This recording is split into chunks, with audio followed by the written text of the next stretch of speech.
So ಹೊಸದಾಗಿ content create ಮಾಡೋಕ್ಕೆ ಬರೋರು ಅಂದರೆ ಲೈಕ್ ನನ್ನಂಥವರೇ ಆಗಿರ್ಬೋದು, ಅವ್ರು ಏನು ಮಾಡ್ತಾರೆ, ಸ್ಟಾರ್ಟಿಂಗು ಜೋಶಲ್ಲಿ ವಿಡಿಯೋ ಮಾಡಿಬಿಡ್ತಾರೆ, ಅಪ್ಲೋಡ್ ಕೂಡ ಮಾಡಿಬಿಡ್ತಾರೆ. ಸ್ವಲ್ಪ ದಿನ ಹಿಂಗೆ ಕನ್ಸಿಸ್ಟೆನ್ಸಿನೂ ಕೂಡ ಮೇಂಟೈನ್ ಮಾಡ್ತಾರೆ. ಆಮೇಲೆ ಸ್ವಲ್ಪ ದಿನ ಆದಮೇಲೆ ಯಾರು ಕಣ್ಣಿಗೆ ಕಾಣಿಸಲ್ಲ.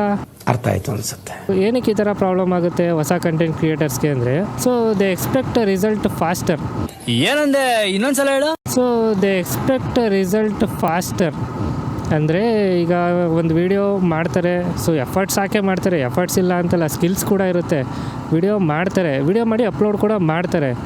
ಸೊ ಆಮೇಲೆ ಏನು ಮಾಡ್ತಾರೆ, ರಿಸಲ್ಟ್ನ ತುಂಬ ಬೇಗ ಎಕ್ಸ್ಪೆಕ್ಟ್ ಮಾಡ್ತಾರೆ. ಯೂಟ್ಯೂಬಲ್ಲಿ ನನ್ನ ವೀಡಿಯೋಸು ತುಂಬ ಫಾಸ್ಟಾಗಿ ಗ್ರೋ ಆಗಬೇಕು, ಇನ್ಸ್ಟಾಗ್ರಾಮಲ್ಲಿ ಬೇಗ ರೀಚ್ ಸಿಗಬೇಕು ಅಂತ ಎಕ್ಸ್ಪೆಕ್ಟ್ ಮಾಡಿಬಿಡ್ತಾರೆ. ಸೊ ಆ ಎಕ್ಸ್ಪೆಕ್ಟೇಷನ್ ವರ್ಸಸ್ ರಿಸಲ್ಟು ತುಂಬ ಡಿಫರ್ ಇರುತ್ತೆ. ಯಾವ ಮಟ್ಟಕ್ಕೆ ಶಾಕ್ ಆಯ್ತದು ಅಂತ ಅಂದರೆ ನನಗೆ ನಂಬೋಕೆ ಆಗ್ತಾ ಇಲ್ಲ.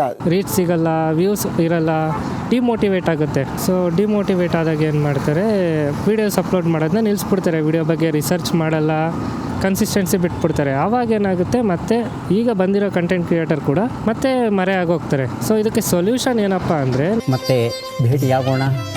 ನಮಸ್ಕಾರ.